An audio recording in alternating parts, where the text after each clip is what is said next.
Hey everybody, I'm Chad Hasty, host of the Chad Hasty Show, which you can listen to on News Talk 790 KFYO in Lubbock. You can listen online at KFYO.com. I'm on the air 8:30 to 11 a.m. weekday morning Central Time.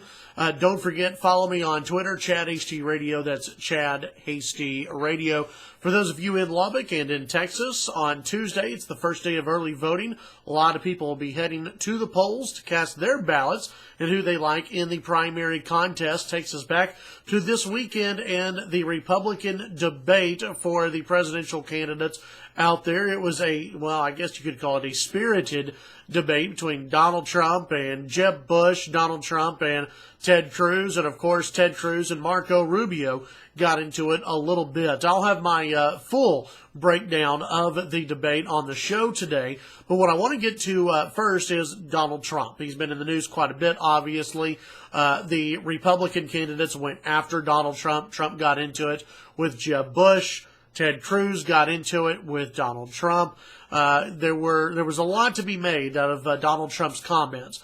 He blamed George W. Bush for 9/11, basically saying that the towers came down, that George W. Bush did not protect us on 9/11 or after 9/11, that Bush was somehow, I guess, responsible for it, that George W. Bush lied to get us into Iraq. Once again, Donald Trump praising Planned Parenthood. Donald Trump also praising eminent domain. And a lot of the commentary afterwards is, see, look, Donald Trump's not a conservative. He's not a conservative. People have got to listen. He's not a conservative candidate.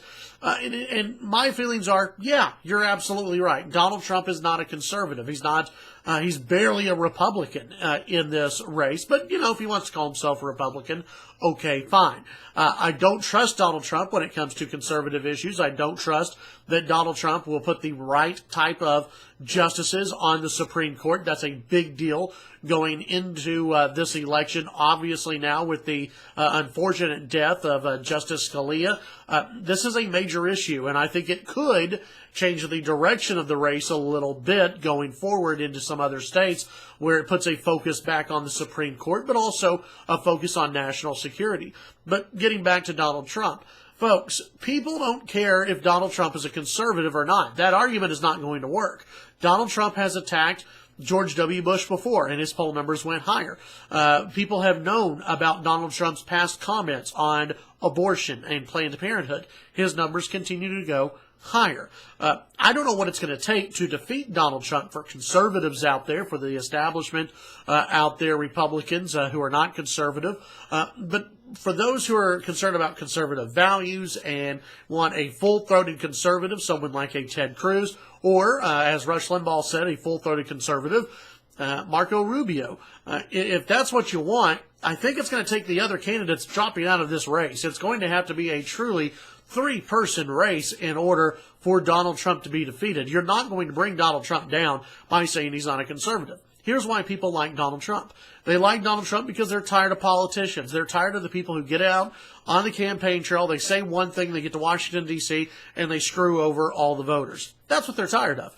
By the way, for Bernie Sanders, that's why Democrats are liking Bernie Sanders. They're tired of the same old Democratic politicians out there where they say one thing, they go to Washington, D.C. and really do something else. There were a whole bunch of millennials out there that loved Barack Obama because they believed Barack Obama was going to give them a bunch of free stuff. That didn't work out. Bernie Sanders, who is not an outsider at all, but Bernie Sanders is promising them even more free stuff, and they're kind of going along with that right now. I don't know if that'll sustain throughout the campaign, but we'll see what happens. For Donald Trump, it's the same type of thought in a way. It is Donald Trump's not a politician, though he has been involved in politics, at least donating money to both Democrats and Republicans. Donald Trump is, he's brash. He's not politically correct. He'll flip people off. If he wants to flip somebody off, he'll drop the F-bomb if he wants to drop the F-bomb. He's a different type of candidate, and that's what people like. They don't care. The vast majority of Trump supporters out there do not care that he's a conservative or not. They do not care about his policies. They do not care about any of that.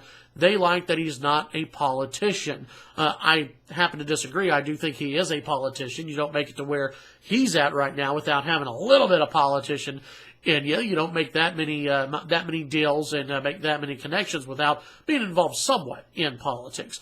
So the whole idea that, oh, he attacked George W. Bush, this is going to end his campaign, wrong. It's not going to happen. In fact, I think his polling numbers will probably uptick a little bit. It's not going to be until Jeb Bush, John Kasich, and yes, Sleepy Ben Carson drop out of this race until we see some real movement out there.